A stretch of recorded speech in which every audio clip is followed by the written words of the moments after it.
A weekend in two different towns, New Orleans and San Francisco. Two very different towns. Life is good there, and the people know how to live it, especially when the weekend comes. And so tonight, the lights are burning bright in San Francisco's Chinatown, and up at the top of the mark,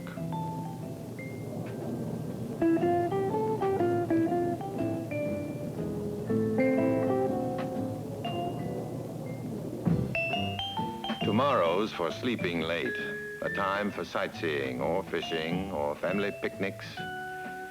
But to a few hundred people in each of these towns, tomorrow means work, not play. For tomorrow will be a special day.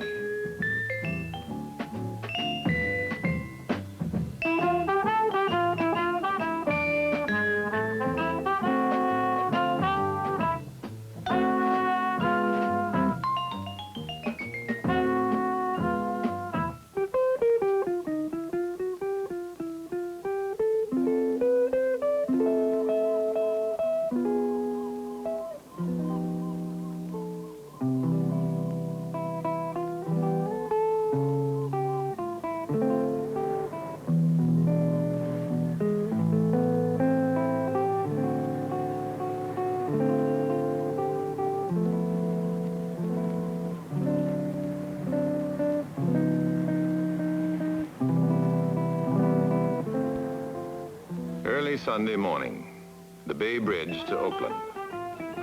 For most of San Francisco and Oakland, Sunday morning is a time for rising late. But not today for John McNatt, nor quite a few others like him. The reason lies at the end of the bridge, the great Oakland Naval Supply Center. Navy men call it the supermarket of the Pacific Fleet. You can find anything you need here to supply a fighting ship, or a community fallout shelter. For the Naval Center serves the nation's defense in more than one way. It's also one of the key distribution points for civil defense supplies. And that's just one stack of empty water drums waiting for someone to come and pick them up. Before today is over, a few hundred someones will have to pick up 20,000 of them and then put them down somewhere else.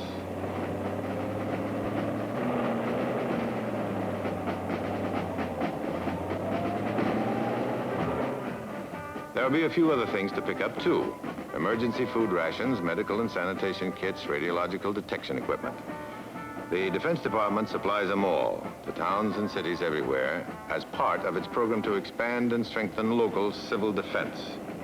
And since the community fallout shelters are considered essential to overall national defense, the supplies are turned over free of charge. They cost the local community nothing.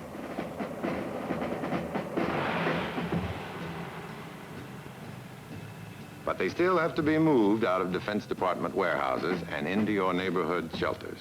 And that's the local Civil Defense Director's headache.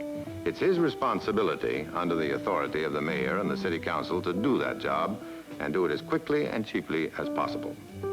So it all begins with a man like Bill Conroy, a man who has a load on his mind. And the load weighs nearly 1 million pounds. That's how much he's planning to move today. To start the job of stocking San Francisco's shelters, he's leading off with a massive opening day drive. He's going to fill the first 100,000 shelter spaces all in a single day. But that takes trucks and manpower and money. Three things a civil defense director is always short of.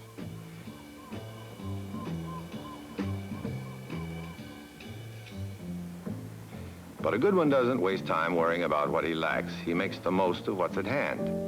First thing needed, of course, was wheels. So, weeks ago, Conroy had started freewheeling. He went out to Rudway Drayage to ask for advice from a friend, Ken Rudd.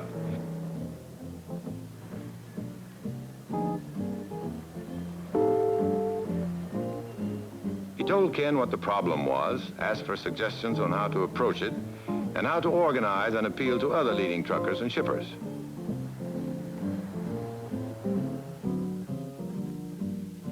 Then the request went out. The replies came back, and the response more generous than even Conroy had hoped.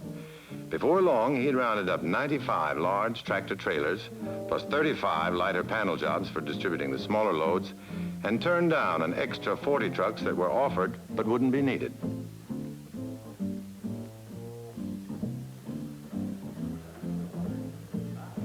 Next problem, drivers to move the trucks. Conroy went to the Teamsters Union, Local 85. Recording Secretary Tommy Burke introduced him around, let him put it up to the members. Pay attention to him, please. Well, fellas, we have another problem, and it seems like every time we have any kind of a problem, we're back to Local 85 asking for something for nothing. We're back again. And we talked to Tom O'Donnell. I talked to Tommy Burke this morning. Joe Divany says, okay, go, if you fellas say yes. Now, we have a lot of fallout shelter supplies over in Oakland. We have to get them into San Francisco. We don't have any money to do it. This is going to be a purely volunteer operation. The truck owners have given us the trucks. They'll pay for the gas. They'll pay for the bridge. What we need are TMOs to drive those trucks. Again, we've called upon Local 85 in the past. You've always helped. Tommy assures me that if I could talk to you fellas, that you'd help us again. Now, John McNatt doesn't even live in San Francisco. His home is in Cupertino, good 40 miles down the peninsula. But he earns his living driving for Rudway. And he's one of the 95 union members who offer to work the holiday for no pay whatsoever. Other workers will be needed, too, by the hundreds, to unload trucks and move supplies into shelters. Now, letters go out to civic and fraternal groups, and the replies come back. From the police and fire reserves, who volunteer almost to a man. From Kiwanis, the Lions Club, Army Reserve, University of San Francisco, Veterans of Foreign Wars, American Legion. And from people like Joe Herbert. Manual labor isn't much in Joe's line these days. Actually, he's branch manager of a bank. But he's been assigned to round up a crew from his veterans group, and he decides to give up his golf for the weekend. The same with Ed Lynch, who works for the Army Corps of Engineers. They helped make the National Shelter Survey. Turned up more than 2 million potential shelter spaces here in San Francisco. Normally, Ed spends Sundays with his grandchildren, maybe taking them out to the zoo or to Golden Gate Park. But this weekend, that date will have to wait. He's offered to help stock the shelters.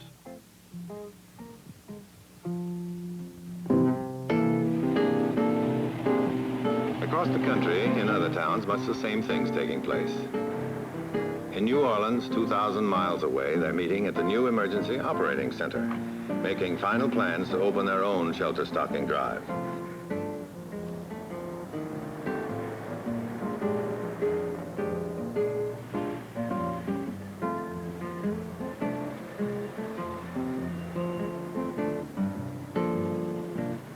And the man with the problem here is the New Orleans Civil Defense Director, Charlie Byrd. Gentlemen, this is the final meeting of Operations Big Play.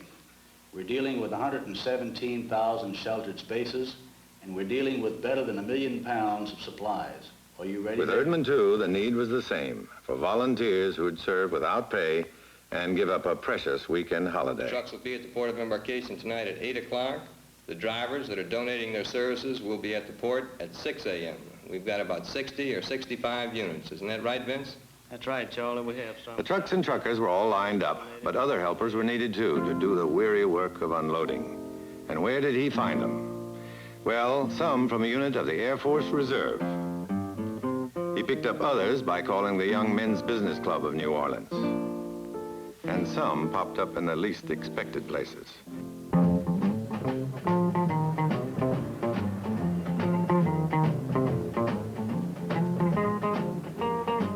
Charlie Erdman turned to the schools for help. He called Alfred Ferment, the principal at John McDonough High School.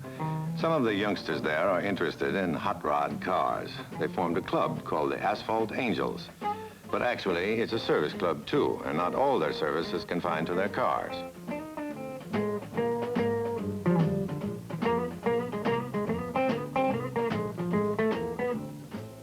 Erdman called a junior high school next, the Samuel J. Peters School, his own alma mater many years ago. He talked to the principal, Joe Abraham, and told her the need for help.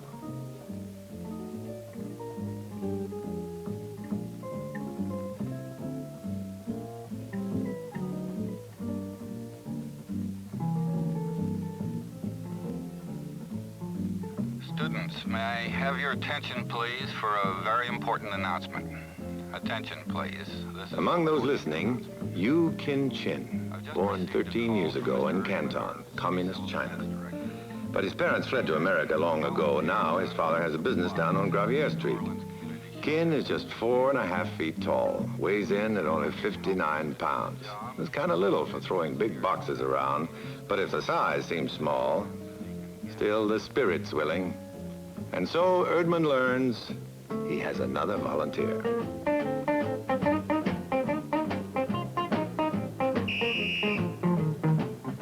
Erdman used to be a college football star, and he still referees a lot of the local high school games.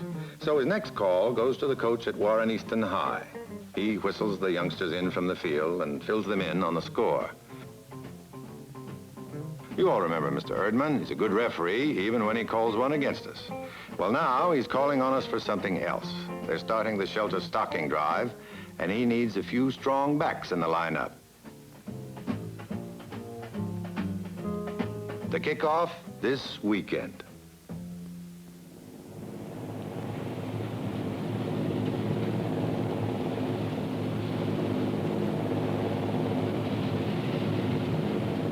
In New Orleans, the big day begins with rain. Fine weather for ducks, but not so good for what Erdman has in mind.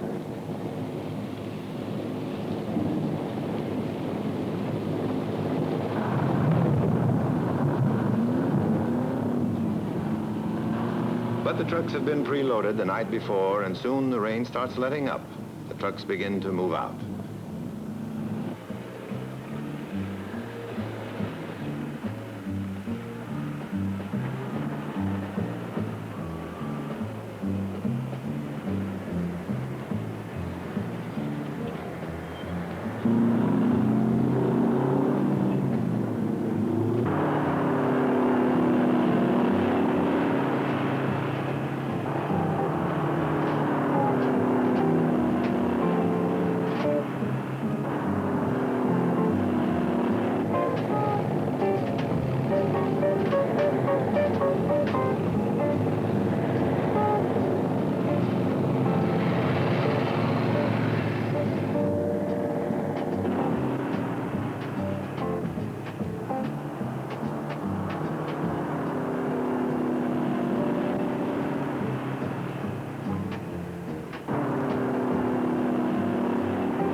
At South Rampart Street, the big parade breaks up.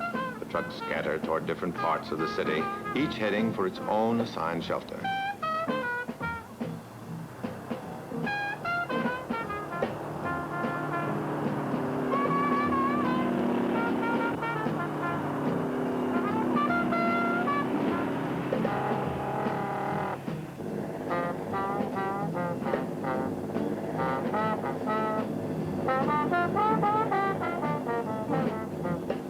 And the day is turning brighter now.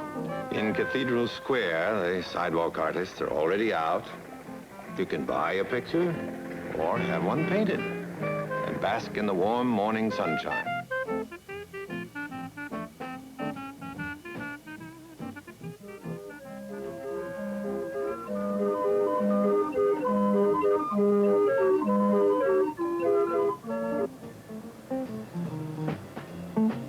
But behind the scenes, at unloading docks in dark back alleys like this, the heavy work's already begun.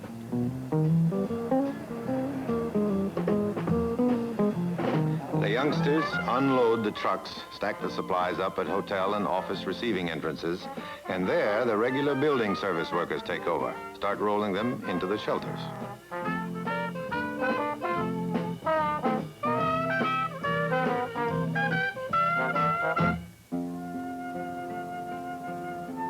In San Francisco, it's California weather. A fine day for feeding the pigeons or enjoying the view from a park bench. But across the bay at Oakland Naval Center, John McNatt's day is well underway. His truck and nearly 100 others have already checked in past the sentry gate. The supplies have all been pre-positioned for rapid loading, and the forklifts are biting into the stacks.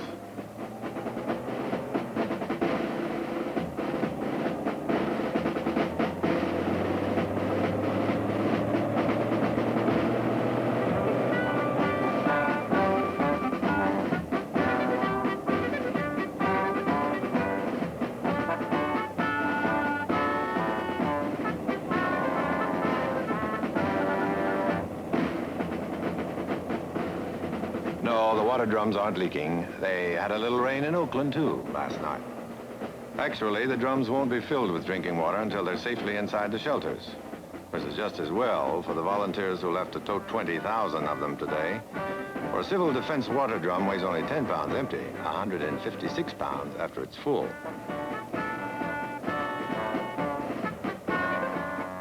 The trucks load up, move out through the sentry gate, and then line up outside.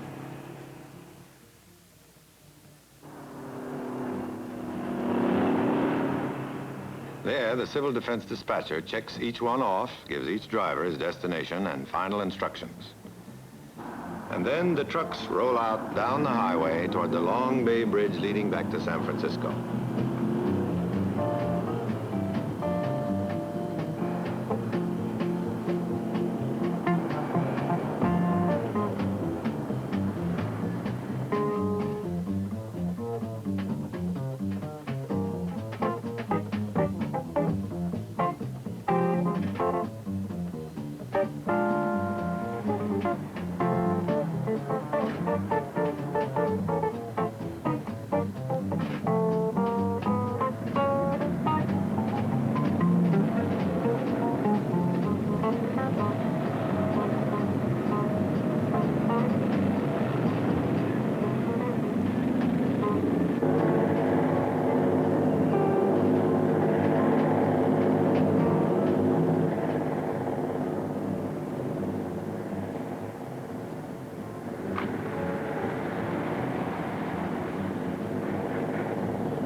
In Chinatown, it's tourists as usual. And along Fisherman's Wharf, aboard the old sailing ship Balclutha, the sightseers are already out in force. But few even see the big rigs as they roll by.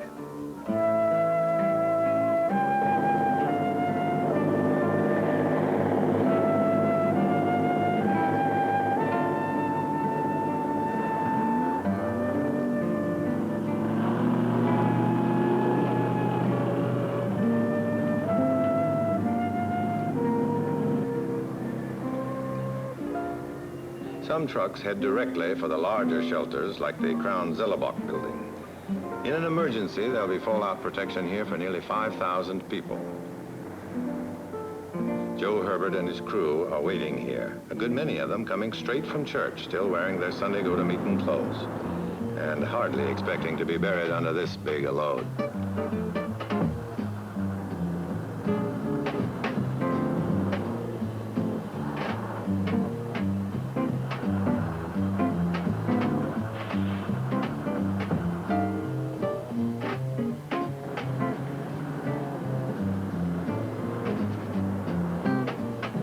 Others head for a central redistribution point in downtown San Francisco. Here's where supplies for the smaller shelters will be transferred from the tractor trailers onto lighter trucks, the small panel jobs contributed by private industry, and the red emergency trucks of the Volunteer Fire Reserve.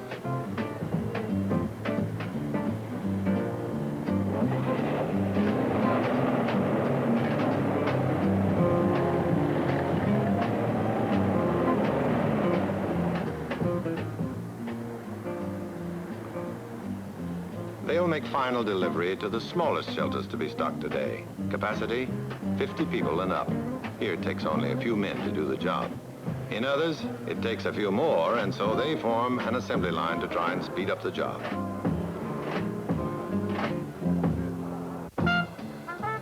In New Orleans, the football players from Eastern High are using similar methods.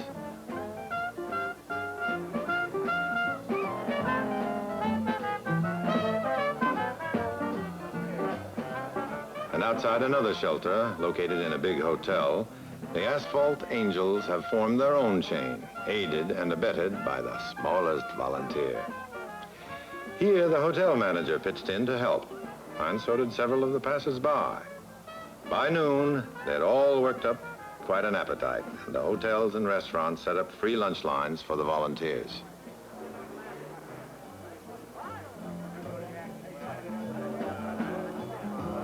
Then it's back to the salt mines again, sometimes in fairly hot and dusty corners. It takes a lot of room to stock a large community shelter with enough provisions to cover a 2-week emergency period. So you save the decent shelter space for the people and stuff supplies in wherever you can. Across the continent in San Francisco, some of the crews are working in roomier and more pleasant surroundings, but working just as hard. Well, Ed Lynch and other members of the police reserve are doing the unloading here. And the Metropolitan Building is one of the largest shelters to be stocked today. There's room for 3,500 people, which means the owners of the building have made quite a contribution too. In licensing this place for a community shelter, they've given up a lot of valuable space and done it purely as a public service.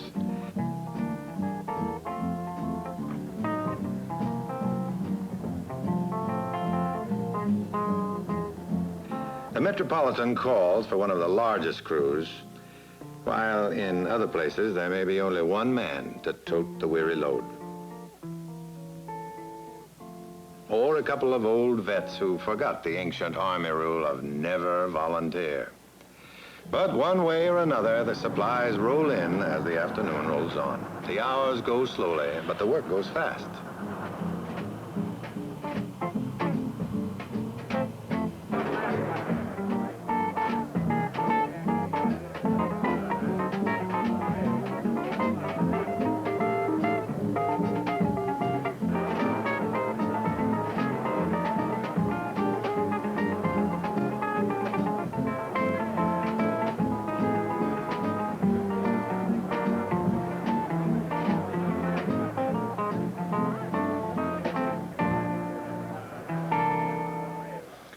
And finally, the end. The long day is over, the job all done. Next weekend, Ed Lynch can keep that postponed date to take his grandchildren out to Golden Gate Park. On Monday, Joe Herbert will be back at his desk in the bank, providing security of a slightly different sort, and probably feeling a few sore muscles in unaccustomed places. John McNatt climbs down from his cab after a hard day's driving and faces another 40 miles on the road before he'll be back home in Cupertino.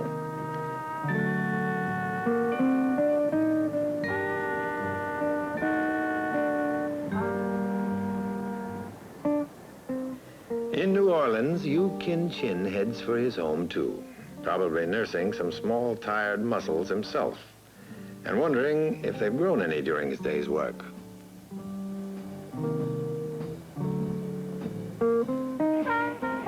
And the Asphalt Angels, well, they'll go their merry way again, while older people watch them pass and grumble about the younger generation, these hot rod kids with nothing better to do than just ride around town all day. Well, you can't blame anyone too much for not noticing what's happened.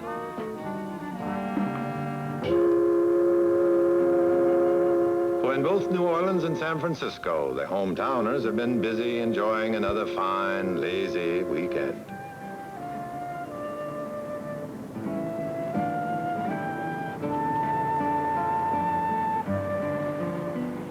And the tourists have been seeing other sights.